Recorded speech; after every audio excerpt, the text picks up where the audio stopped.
I am Ferdinand Marcos, and I am the President of the Republic of the Philippines.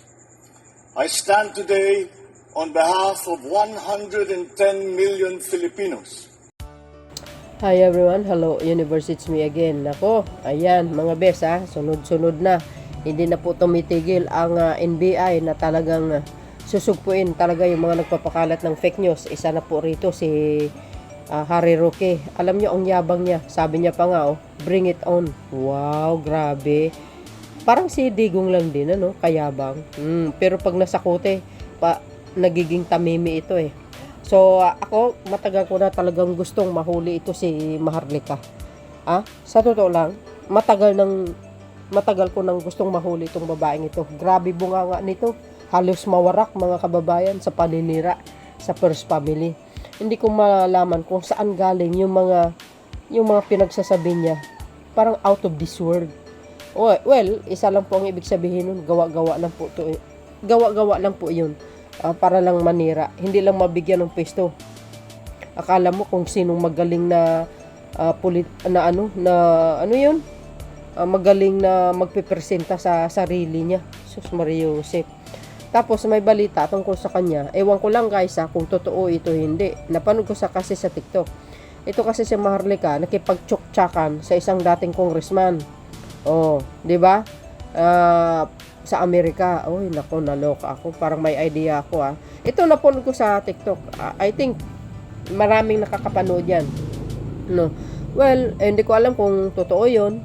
Yung napanood ko na 'yon. Pero sabi niya legit daw 'yon. Well, anyway. So, dahil dito mga besa, kumikilos na po ang NBI sa totoo lang. Sabi po ng Philippine Star. Nako. Ayan the National Bureau of Investigation filed inciting to the sedition complaint against former Palace spokesperson Harry Roque and blogger Claire Contreras or Maharlika for their alleged role in the deepfake fulgurant video of President Bongbong Marcos Jr. purportedly doing drugs. Ayan. Di ba?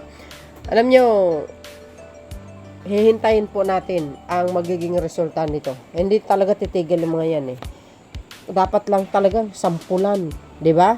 Dapat sampulan kasi para mabigyan talaga ng hustisya yung mga taong binabalahura nila, yung inaalipusta nila. Sa totoo lang, ito si Harry Roque.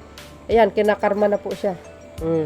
Ito si Maharlika, talagang kakarmihan yan. Maniwala kayo sa akin sa hindi, Ayan na nga, isa-isa na silang kumbaga hahabulin ng karma. Nako po. Ayan Sabi po dito, NBI files sedition raps versus Harry Roque blogger and Maharlika for alleged involvement in viral pulburon video. Grabe. Yun, di ba? Biro mo yan. Antindi nito.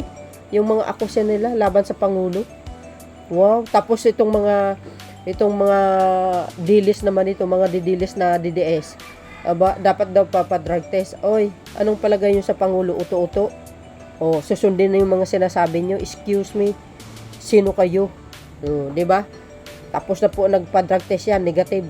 Paano nyo masasabi ang Pangulo gumagamit samantalang si Digong ang may kagagawan yan?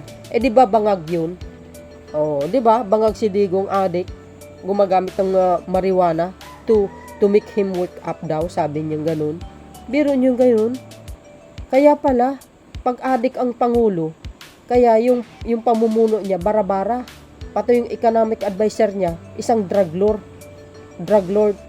Ayun, pang traidor yun sa mamamayang Pilipino. Saan ka makakita? Bakit? Naaayon ba sa batas? Ang isang Chinese, isang banyaga, gawin mo economic advisor, supposed to be Filipino dapat. Sino ngayon ang traidor? Sige nga.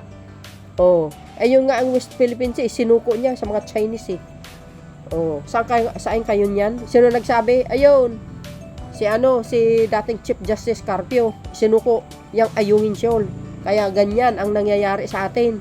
Si PBBM ngayon ang nagpupursige na ipaglaban yung Ayungin Shoal, yung sa West Philippines na yan.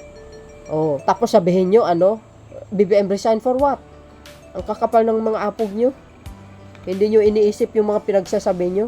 Tapos ipalit nyo yung magnanakaw. Ay nak ng tipaklong kayo naman talaga. Ayan, biro mo yun, 6 years mamuno si Pangulong Marcos Jr. 6 years naninira itong mga DDS na ito. Bakit? Gusto nila agawin ang pwesto. Maipaupo si Piatos na wala naman na achievement, wala naman nagagawa. Lack of experience, immature, walang alam sa pamumuno. Ultimo nga debate, last election 2022, hindi nga siya makikipag-debate kasi wala siyang masasabi. Tapos may ambisyon pa magiging pangulo. Ay sus Marius, kayo papayag kayo? Ako, nako. Wag na. Mas magaling pa ang lalaki kaysa babae palpak. Marami tayong babae naging pangulo, walang nangyari. Puro kahirapan talaga. O, di ba? Ibig sabihin, mga lalaki, mas bitter sila mamuno. You know? Yung tulad ni Pangulong Marcos Jr., ganun dapat kagaling ang pipiliin natin. Yung bihasa ba? Pero yung mga pulpol, na mayor lang ang pinanggalingan, ay sus Mariusip, maawa kayo sa Pilipinas. Oy. So, dahil dito, no, sa mga pinagagawa nila kay Pangulong Marcos Jr., mag-aani sila talaga ng karma sa buhay nila. Yung kasamaan nila, mga kababayan, ay sabi ko sa inyo, ito yung mga nagko-comment. Very good, tips them a lesson. Dapat lang, humabol kayo sa tambol, mayor. Baka maubusan kayo ng tono. Kakapugi habang ang demokrasya ginagahasa. Gahasa, mas ganado pa kayong hulihin ang mga vlogger kaysa sa mga magnanakaw at traidor. Ayun na nga magnanakaw din naman sila talaga 'Di ba? Lumubo ang pera nila.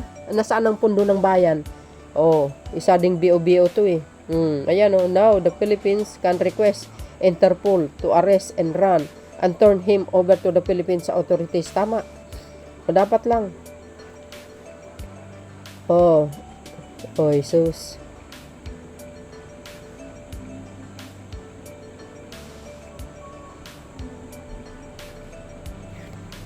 Dapat lang mga kababayan para maturuan sila ng leksyon. Sampulan yan mga yan.